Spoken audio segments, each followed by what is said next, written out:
માં યશોદાએ દાઉને લીધા અને રોહિણી માએ કૃષ્ણને લીધા અને જઈને કહ્યું કે આ બંને બાળકોના નામકરણ કરો. બંને નક્કી કરીને આવી હતી. જો આ બાળકોને જો માં હાથે હાજી રીતના ઓળખી જાય તો આપણે માનવાનું કે આ બાવો હાચો. ગર્ગાચાર્ય મહારાજે નામકરણ કરવા કીધું. જ્યોતિષ જોવા માટે બેસાડ્યા કે મહારાજ આને નંદ બાબાએ કહ્યું કે આ બંનેના ગ્રહો જુઓ, જન્મ્યા ત્યારથી જ કંઈક ના કંઈક પૂતના આવે છે. આ સંકટ આવ્યું, મોટું ગાડું પડ્યું પણ બચી ગયું ભગવાનને લીધે. આ તો મારા નામનો મહિમા છે કે હું 24/24 કલાક ગાયોની સેવા કરું, ભગવાનના નામનો જપ કરું છું. માટે ભગવાન મારા બાળકની રક્ષા કરે છે. પણ આના ગ્રહો જો કે આના પર સંકટ ના આવે. ગર્ગાચાર્ય કહે છે કે બંનેના નામ કહો. તો કે નામ તો હજુ અમે વરસ થઈ ગયું પણ પાડ્યા નથી. તો કે બહુ જો મોટો ઉત્સવ ના કરતા, કારણ કે હું પુરોહિત છું મથુરાનો, તમારા કુલ પુરોહિત હું નથી. અને જો બધાને ખબર પડશે કે આ મથુરાથી આવીને ગર્ગાચાર્યએ નામકરણ કર્યું તો એ વસુદેવનો દીકરો જાણશે તો આ કંસ મારવા આવશે. માટે આ બહુ હોહા ના કરશો. એક કામ કરો, એ બંને માતાઓને લઈને આપણી ગૌશાળામાં આવી જાવ. આપણે બંનેનો એનો નામકરણ સંસ્કાર કરી દઈએ. બંને માઓ પરીક્ષા લેવા આવ્યા. અહીંયા બંનેના હાથમાં દીકરા હતા. ગર્ગાચાર્ય મહારાજે આંખો બંધ કરી અને કહ્યું કે આ રોહિણીના હાથમાં જે છે એ આકર્ષતી ઇતિ કૃષ્ણ. આ જગતમાં બધા જ જીવોને કર્ષિત કરશે, આકર્ષિત કરશે, એટલે એનું નામ છે કૃષ્ણ. કારણ કે આ મા દેવકીનો દીકરો છે. અહીંયા બંને બહેનો ઓળખી ગઈ કે ના, આ બાવો તો સાચો છે. આપણે ભલે બાળકો બદલીને આવી પણ આ તો સાચો છે. આ તો ઓળખી ગયો, મા સાથે ઓળખી ગયો. અને આ બીજો જે છે દેવકીના હાથમાં એ રોહિણીનો પુત્ર જે બલભદ્ર થશે, એનામાં બહુ બળ છે. અને એ ભદ્રવાળો એટલે કે લોકોના કલ્યાણ માટે એના કલ્યાણનો બળનો ઉપયોગ કરશે. માટે એનું નામ બલભદ્ર. માએ કીધું કે આવા બધા અટપટા નામ બોલતા ફાવે નહીં અમને. તો કે મારા તો હવે આ બંનેના નામ અલગ રાખવા પડશે. માએ કીધું કે આનું નામ કલુવા ને આનું નામ બલુવા. હા, એક કૃષ્ણ પાડ્યું તો એનું નામ કલુવા અને બલભદ્ર પાડ્યું એનું નામ બલુવા. તો કે કલુવા અને બલુવા નામ હારા છે, આપણને બોલતા એ ફાવે.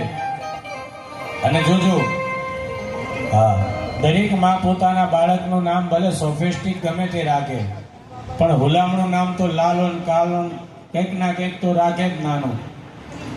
તો આજે ભગવાનનું નામ પણ માએ ખૂબ લાડથી રાખ્યું છે. નામકરણ સંસ્કાર થયા. ગૌશાળામાં વસુદેવ અને ગર્ગાચાર્યએ બંને નામકરણ આપણે નંદ બાબા અને ગર્ગાચાર્યએ સરસ મજાના નામકરણ સંસ્કાર કર્યા. ત્યારબાદ ગર્ગાચાર્યને વંદન કરી અને કહ્યું, દક્ષિણા આપી અને બંને બાળકો પાસે આશીર્વાદ બંને બાળકોને પગે લગાડી આશીર્વાદ લીધા. માં કહે છે કે માં ગર્ગાચાર્યને નંદરાણી કે હે પ્રભુ, આપ ખૂબ કૃપા કરી છે, અમારા ઘરનો પ્રસાદ ગ્રહણ કરીને જાઓ. ગર્ગાચાર્ય ખૂબ સાત્વિક બ્રાહ્મણ છે. માએ બધો ખીર બનાવવાનો સામાન આપ્યો. ગર્ગાચાર્ય સ્નાન કરી પાણીનો ઘડો ભરી અને પોતાની જાતે ખીર બનાવે છે. અને ખીર બનાવી અને જેવા તુલસી પત્ર મૂકી 12 માળા કરે છે. ઓમ નમો ભગવતે વાસુદેવાય.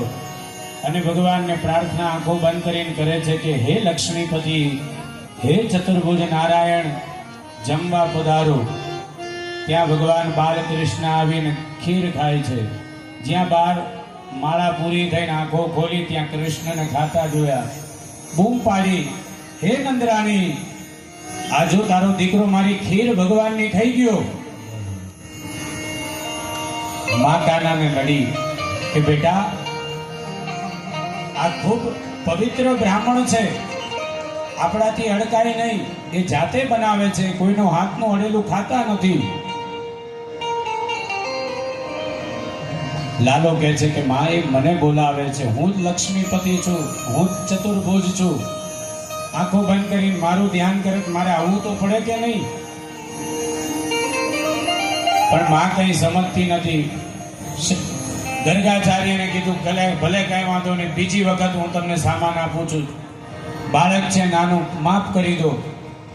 ફરીથી ગર્ગાચાર્યને બધો સામાન આપ્યો.